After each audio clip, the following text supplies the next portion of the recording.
The famous Brené Brown once said, "To the brave and broken-hearted, who have taught us how to rise after we fall, your courage is contagious." On its new season, Unfinished Real Life Conversations presents its first series, where we will share stories of women who braved the challenges of life, women who overcame after countless hurdles. In celebration of women empowerment this March, here is hashtag Women of Power.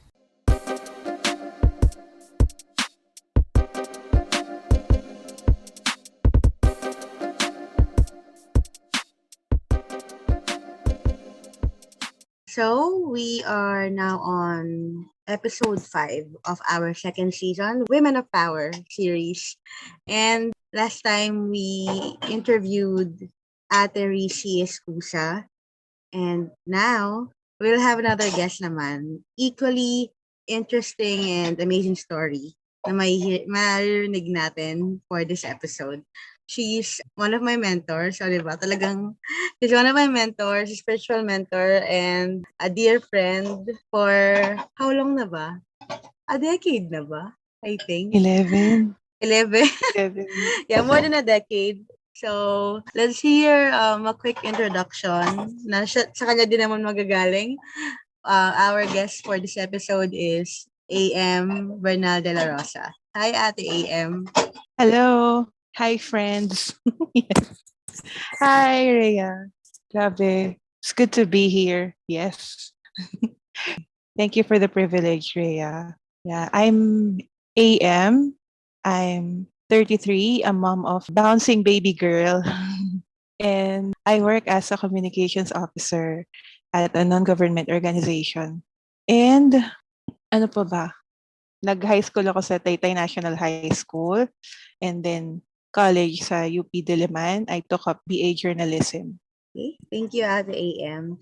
So, sa mga hindi nakakaalam, Ate AM is churchmate. Pero, yun nga, dun nag-start yon when she became my mentor. And then, eventually, more than that, a really, really good friend.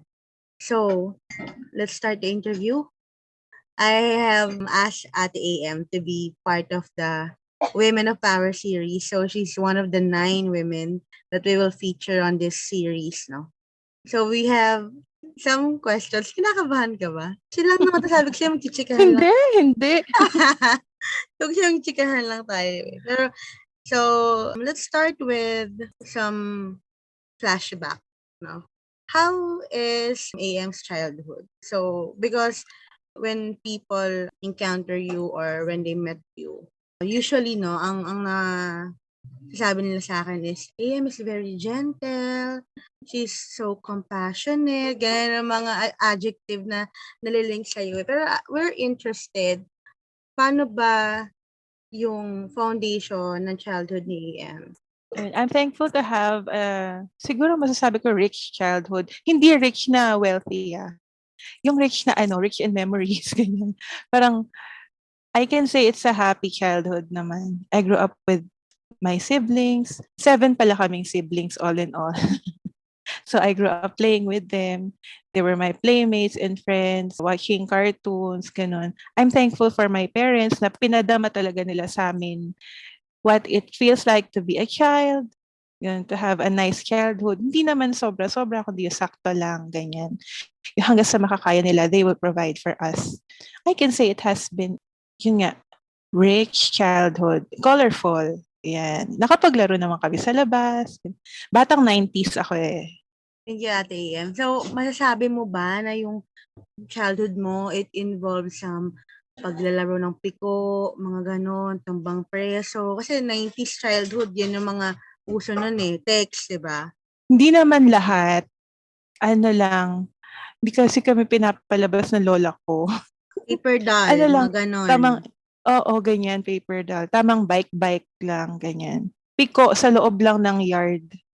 Hindi ako nakakapaglaro sa labas, pero I've had my share of playing with of Filipino games, ganyan. Cartoons, tsaka console games, family computer, ganun. Pero tagapanood lang ako. Hindi ako Hindi ka masyadong gamer. naglalaro. watcher ng gamer. Yung brothers ko ang gamers. Yan. Tagapanood. Ganun. Ako ang pinakabano sa aming magkapatid when it comes to gaming. Paano naman yung Ayun. naging transition when, Mm. of course, di ba, madami kayo eh. And then, I believe na talagang yung bonding niya magkakapatid nandun.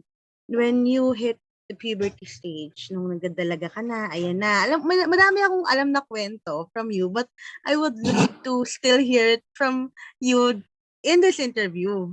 Alam mo yun? Iba kasi yung Biography pala. iba kasi yung kwentuhan natin na tayo-tayo lang eh. Pero, syempre gusto ko marinig din ng listeners kung ano yung story mo.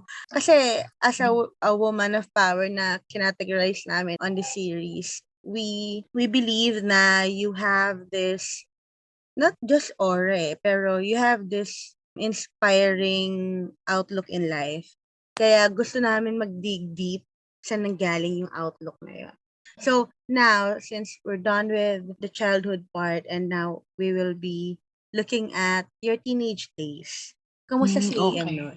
I can share siguro yung preteen days or tween days. Yan. Mga 12 to 14 years old ako niyan. Yung ano to, nung grade 5 ako, ayan, grade, di ba, grade 5, tas grade 6. Nung grade 5, nadagdagan kami magkakapatid, yun. Nadagdagan kami ng dalawa pang bunso. Tas ang layo ng gap nila dun sa sinundan. And that was the time na medyo nag-i-struggle na kami. Dati, kaming magkakapatid, lahat nasa private school. Tapos hanggang sa, because of financial struggles, nilipat sila sa public. So ako na lang natira sa private school kasi isang taon na lang naman daw. Grade 6 na lang tatapusin ko. Kaya why not spend, na lang, tapusin na sa private school na yun. Pero we were really struggling financially that time. And yung tipong nagpo-promissory note pa ako pag periodical exam kasi hindi pa namin kompleto yung tuition. Tapos, hindi kompleto yung mga libro ko, nakikikopya lang ako sa hindi nakikikopya na sagot ha. Yung nakikitingin ako dun sa libro ng mga kaklase ko. And then graduation came, buti na lang yung school ko dati, pumayag naman sila na hindi ko muna masettle. Pero hindi talaga, hanggang sa inabot ng 1 year, hindi pa rin namin sa-settle. So, I had to stop schooling for a year. And then, parang it was a period na hindi ko siya ginusto kasi gustong-gusto ko mag-aral that time. Yun yung time na inggit na inggit ako kapag may nakikita akong dumadaan na estudyante na naka-uniform sa labas. Tapos ako nasa bahay. Gustong-gusto ko pa naman mag-aral, yes. Parang gusto kong ayokong matigil. Namimiss kong mag-aral, ganyan. Kasi gusto kong mag-achieve academically, tapos yung ibang bata na pagbibigyan, ako hindi. And after, ayun, ang dami nangyari during that year. Muntik na akong muntik na mapariwara. Ayun. I spent my days at home, taking care of my baby brothers. Ganun. And the following year, sa tulong ng ibang tao, na-settle ko na yung bill namin dun sa previous school. And lumipat na ako sa public school. Hindi na ako nag-inarte. Kasi sa gusto ko mag-aral, okay na. Okay na rin. Makapag-aral lang ako. Pero na-culture shock ako that time. Yun. Sobrang culture shock. But those were the most colorful years of my high school life. Kaya thankful na rin ako. At na-meet ko yung mga people na na-meet ko, ganyan. Na-meet ko yung barkada ko ng high school. They were some of the most wonderful friends I've had. The most jolly, the most kalog. Shout out sa Bombi Doms, yes. Wow, may group name talaga. Shout out Bombi Doms. Oo, di ba? May mga name tayo sa mga high school barkada. Oo, uso yan, no? Nung Ayun. pag high school, kailangan, minsan yung mga, initial lang name nyo, bubuuin nyo. Yung mga gano'n. Kaya yung mga Ay, marami number. kami. Marami kami. Kaya o kaya completely unrelated dun sa, dun sa inyo. Kaya mga Yung common magkaroon lang ng interest, Oo. yan, mga ganun. O So, yung may pangalan lang. oo. Challenging na Mm. yung high school eh. Tapos, if iisipin natin, what made you decide to enter UP? Na, pag sinabi mong UP, challenging din yon. But of course, Oo. lahat naman ng journey pag-aaral challenging. But Oo. iba ang UP. So, what made you decide? The Lord decided. Kasi pangarap, UPCAT decided. Pangarap ko yun. Nung ano pa lang, grade 6 pa lang ako. Pangarap kong doon mag-aral, gano'n. Hindi ko naman alam, wala naman ako alam sa status ng UP eh. Pero that time lang, kasi doon kami graduate ay doon ginanap yung graduation ng elementary ako. Hmm. Tapos, parang natuwa lang ako. Parang ang daming, ano to, parang doon ako nagkaroon ng dream na mag-aral sa UP. Tapos, nag-apply lang ako sa UPCAT nung fourth year o sa mga sa mga K to 12. Fourth year ang tawag sa anong grade ba yun? Grade 10 Hindi na ngayon. nila alam, no? Oo. Hindi siya senior high eh. Ayun. So nag-send lang ako ng application and muntik pang hindi umabot sa cut-off kasi may tag dito, akala ko may bayad kami nun. Pero kapag pala yung parang top Top 10% 10? Yes. ng public, wala palang bayad yun. Ayun. And thankfully, parang the following year, parang 9 months yata before ilabas ang results nun. Ayun. Thankful ako na isa ako sa pinalad. And yun ang easiest part of being in UP. I think a lot of alumni can attest. Yun lang. So, Super. nung college days mo na, of course, I believe na ang dami nangyari nun. Pero, what is the most memorable college day or college experience that you can think of right now? Yung graduation, kasi ang dami sa yung college ko was also a struggle. Super, hirap din ako to meet my needs. Hirap din ako financially. Kaya hindi ko masabi kung excuse ba yun para hindi ako mag-excel. Nung graduation kasi, ang dami sa blockmates and batchmates ko, ang dami lang naka-cum laude, naka-magna, may naka-summa, tas may naka-magna, tas mga cum laude. Parang they made it easier. Parang they make it look easy pala na magkaroon ng laude that time.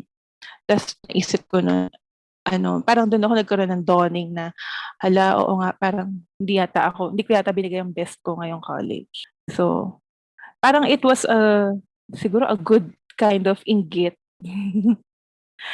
Parang ba't ang dami lang naka-laude, parang ang loser ng pakiramdam ko.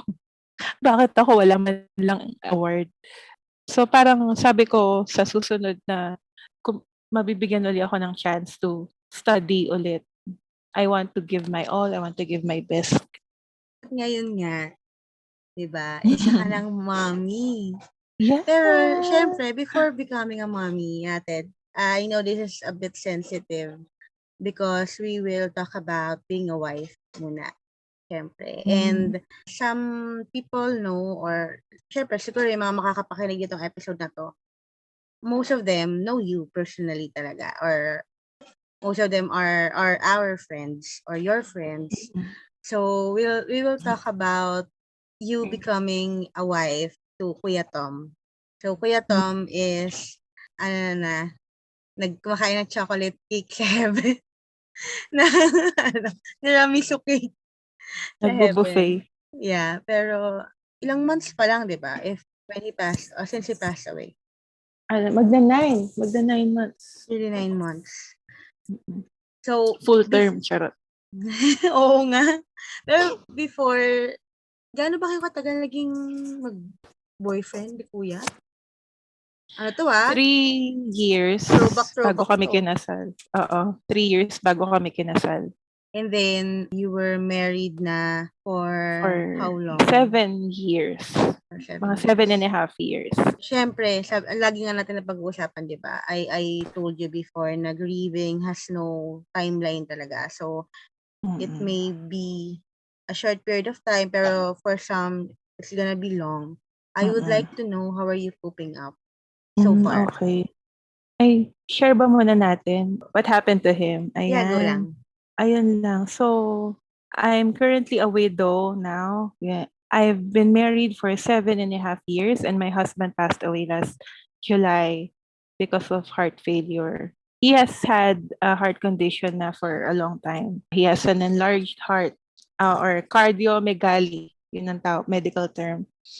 And I didn't know na ganun na siya kalala. Siguro na-trigger lang dahil sa pagod. Kasi before he passed away, ayun pala, we were, we were building a small room dito sa bahay ng mga parents ko. Yun. He was supervising that and he was going back and forth. Siguro sa pagod na rin, hindi rin siya tawag dito, sa pag-aasikaso nung bagay na yun. Ayun. And we built this small room kasi yun ang usapan namin kapag nabuntis na ako. So, before I got pregnant, we have been married for 7 years, pero hindi pa kami na-bless ng isang anak for that period of time. We only got pregnant last year, 2020, after much praying and after much dieting. Yun kasi meron akong polycystic ovary syndrome. So, ang tagal namin hindi nabiyayaan and we were ecstatic last year upon finding out na we were pregnant. And yun, we could not believe it. And yun ang usapan kasi kapag nabuntis ako na we would move out of our apartment which is on the third floor of a building kasi mataas siya, hindi safe sa buntis. So, we moved back to my parents' house and we had to build a small room. So that's what he was working on. And we were able to move here. Nakasama ko pa siya dito ng 2 weeks. So he passed away last July. And how am I coping? Ayun, tingin ko, the Lord sends, parang the Lord sends me comfort by means of my family, by means of my daughter, our daughter of Aya. She brings us joy. Yun, hinahain na ng Lord yung ways para makakope ako. Hindi niya hinayaan na sobrang, siguro hindi niya hinayaan na ma-destroy ako, ganyan. Ewan ko, siguro hindi ko alam kung anong mangyari kung hindi, for example, nawala siya tapos wala rin kaming daughter. Hindi ko alam kung anong gagawin ko na ngayon. Baka gustuhin ko na rin sumunod. But he sends people to comfort me and to reassure me na to go on with life. And back to work na rin naman ako ngayon after my maternity leave and after working from home before my maternity leave. So that's what keeps me busy. Parang I'm glad na rin na hindi dito walang idle moments. Meron naman paminsan-minsan. Kasi kapag pag mag-isa na lang ako, may times na yung pag nag-iisa ako, doon ako nag-emote, yes. Doon ko naaalala yung memories with my husband. Most of our friends, nung nawala nga si Kuya Tom, lalo na yung mga mommies or yung mga ka-age bracket, they're parang I can say this kasi ganito talaga yung nangyari. During that period, they're trying to reach out pero they're also trying to be sensitive na wag parang sirain yung moment mo to really grieve.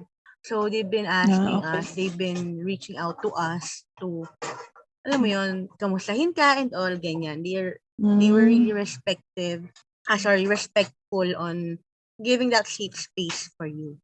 Now, since you mentioned about your friends, your family, ganyan, who are the people or specifically even the women that you look up to na kahit even before or ngayon on this stage of life, yung nilook up mo or sa kanila ka nag-base ng standards, yung mga ganon, kung bakit ganito yung perspective mo sa life? Ayun. For now, it's my mom and my ate. Sila rin yung hands-on sa pag-aalaga kay Aya, sa baby ko. Ever since, mula nung buntis ako, and especially nung nanganak ako, sila talaga yung sumalo sa akin. Tapos, kaya nga sabi ko dito, maraming mama si Aya dito. Marami siyang mommy. Andiyan yung mommy ko, siya yung nag-alaga kay Aya nung bagong panganak ako. Tapos sobrang sakit pa ng sugat ko because of having a CS birth, or having a C-section birth. And my ate, siya rin yung nag-aalaga kay Aya kapag nasa work ako. Tapos kapag may gagawin din, hinihiram nila si Aya. And ayun, thankful ako. Marami akong kasama dito to help. So right now, I'm looking up to them. And kasi ngayong mommy na rin ako, ngayon ko nalaman, mas may natutunan ako today because of them. Na nakita ko, alam ko nalalaman ko na kung gaano kahirap pala yung pinagdaanan nila to be mother. Lalo yung mommy ko, bilang 7 kami magkakapatid. Parang ako nga isa pa lang, sobrang sakit na physically. Ang sakit-sakit. Ang hirap din pala. So, talagang lodi ko ngayon yung mommy Grabe, ko, no? tsaka ate Pito. ko. 'Di ba? So, mas tumaas ang respeto ko ngayon sa moms. Mas nilolook up ko ang mga moms today. Kaya I really fully understand why we have to honor them. Kamusta na, since we are now talking about moms, kamusta naman ang motherhood sa bouncing baby girl na si Aya? Talaga naman. Bouncing nagba-bounce literal siya talaga minsan. Sobrang likot niya. Ayun, I'm thankful. It brings me joy. Motherhood brings me joy ngayon. And Aya is one of my sources of happiness lately. Tapos lalo na growing up na siya. Yun, it's surreal. Dati pangarap ko talaga maging mommy kasi feeling ko lang talaga. Okay naman, sanay naman ako sa mga bata. Mahilig naman ako makipaglaro sa mga bata, ganyan. Kaya ganun kami ka-frustrated dati nito na magka-baby. And now, although not the way I planned, I'm thankful na my dream has come true. Mom, I can't believe it. Masaya na, syempre nakakapagod, nakakapuyat. So, before, ang life mo is, Kuya Tom is there and wala pa si Aya. And right now, andito na si Aya, pero wala na si Kuya Tom. So, Wala. how are you handling it? Or ano yung pinaka nag-iba? Siyempre, big difference would be the presence, no? Ni Kuya. Pero, anong takeaway mo or realization mo doon? Ayun na 7 years, 'di ba? 7.5 years na kami lang dalawa ni Tom. Para kami nagbabahay-bahayan lang, ganyan. Tapos ang dami kong plano before. Sabi, pwede ba umiyak sa show mo, sa podcast? Ang dami naming plano before. Marami rin kaming dreams. And then this happened. Parang I was thrust here na hindi ko naman ginusto. Parang hindi ako nag-sign up para dito. Pero it's here. Ayan, it's here. And ayun, I have no choice but to go on na rin. But to live this life. And siguro, I'm always thinking, I'm always looking back on those days na we were busy planning, we were busy dreaming, and looking back, yun pala yung best years, some of the best years of my life. And parang I did not know na those years of planning and dreaming are now only a dream. Parang I would give anything to go back to those years.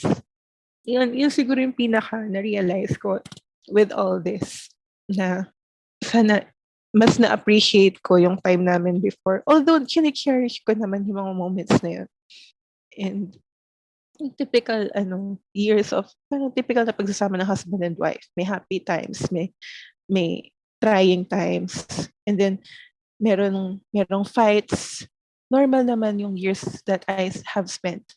But parang I would give anything to go back in time to those years. Yun pala yung magiging dream ko today. Yun nangangarap kami before. Tapos ngayon, biglang eto yung buhay ko na parang yun na yung naging pangarap ko na bumalik na lang sa time yun. Yun. Okay, but of course, that's unrealistic. So, today, ang ilan pa sa na-realize ko, yung to cherish your loved ones, as in, love them to the max. Ganun. Love them deeply while they're here. And that material things really don't matter. So, of course, we need material things, pero don't prioritize them over your loved ones. Take care of your relationships. Kasi parang for today, yung needs na lang ni Aya ang tinitingnan ko. Yun parang doon umiikot yung mga priorities ko ngayon and yung plans ko ngayon sa needs ni Aya. And kahit wala na ako, yung ang dami kong dream para sa sarili ko dati, pero today, kahit okay na. Okay na ako kahit maging mom na lang muna ni Aya. Basta mapalaki ko siya ng maayos. Ganun. So ayun, yun yung isa sa malaking nabago from my life before. Ayun lang. Parang feeling ko tinulak ako sa ganitong buhay. No, hindi You, naman ako nag-ready. you said kanina ate na, yun nga, isa sa mga realization mo is yung planning or dreaming stage niyo before ni Kuya Tom, those were the best years. And totoo to kasi yung next question ko talaga is, I would be asking you kung if you would have the chance to go back to a certain period of your life, anong stage yun? Pero since you said na, yun nga, yun yung best years of your life, if you would have the chance to go back on that time, what would you do differently? Ayun, siguro mas parang kunwari magta-time travel, no? Siguro dahil mas marami akong knowledge ngayon kaysa before, ganyan. Pagbubutihin ko na yung luto ko. Tapos mas aasikasuhin ko na siya. I think mas yung efforts ko before dadagdagan ko pa as a wife, knowing na I had another chance to be with him. Ayokong sayangin. Tapos siguro yung health, hindi ko rin palalampasin yung mga kailangang check-ups, ganyan-ganyan. So I would want to be a better wife if I would go back in time. Sorry, umiyak ako sa Okay sa lang, ano ka episode. ba? Yun nga, kasi pag sinabi naman, nasabi ko din ito sa mga previous episodes na when you say woman or women of power, doesn't really mean na strong as in hindi umiiyak or lagi kang fighter mode, ganon. It doesn't really mean that way. Pero it's more of being vulnerable, not just to show your weakness, but to allow people to see the real you and to learn from your story. I'm just curious, ate. Let's say 5, 7 years old, Aya would ask you kung ano klaseng daddy si Kuya Tom or kung ano sana siyang klaseng magiging daddy. What would you tell Aya? Madami. Like, pinaplano ko na rin yan in my head na siguro i-spoil siya ng daddy niya. Tapos, buntis pa lang ako, talaga sinasabi na ni Tom na love niya si baby. Hindi pa niya alam na si Aya yon. Na kinakausap niya yung tiyan ko. Sabi, baby, love na love ka ni daddy. Na super, tingin ko, super i-spoil niya or super magbabanding sila and he would spend time with her kung naabutan niya si Aya. Kasi nakikita ko ganun siya sa ibang baby na very malambing. Baby whisperer yan si Tom. Lahat yata ng baby tsaka toddler na papalapit niya sa kanya. Yun Pero di na ba sila parang, Hector? oo. Parang yun yung charm niya. So he would be an awesome dad, a playful dad, and I think he would really be hands-on kay Aya. Kasi marami na rin siyang naalagaang baby, yung mga kapatid niya. And nung buntis ako, sabi niya, ay tinatanong ko, marunong ka ba magkarga ng baby, ng newborn, ganyan-ganyan. Oo naman. Ilang baby na daw dumaan sa kanya. Imagine si Yun. Kuya Tom, susungitan ka pa nun, no? Oo, baka ako pa yung pagalitan nun. Baka ako pa yung i-bash niya o okray niya dahil mas marunong pa siya mag-alaga. Grabe na pagka nag-look back lang. Kasi challenging talaga. Since 2020 din nawala si Kuya Tom. Tapos Mm-mm. pandemic pa. Extra challenging. Mm-mm. Mm-mm. And now you are turning 33 ba? 34? Quiet. Hindi Joke ko to lang. i-edit out. This June. Turning 34. Ay, naku. Oh, turning 34. 34 this June. This is the last question and hopefully we will have a part 2 of this conversation. Pero let's say you get to talk to the 14-year-old AM. What would you tell her? Mhm. Okay. 14. That's the time na kakabalik ko lang ng school. Ano pa? Ano ba sabihin ko? Na girl, wag kang aral muna. Ayun, tama, tama. Mag-aral ka mabuti para hindi ka nangangamote sa math sa college. At ano, para may nakakapag-recite ka. At yun ang gusto ko sabihin. Kasi gusto ko sabihin, marami kang time para sa boys pagka-graduate mo. Kaya mag-aral ka muna. Grabe.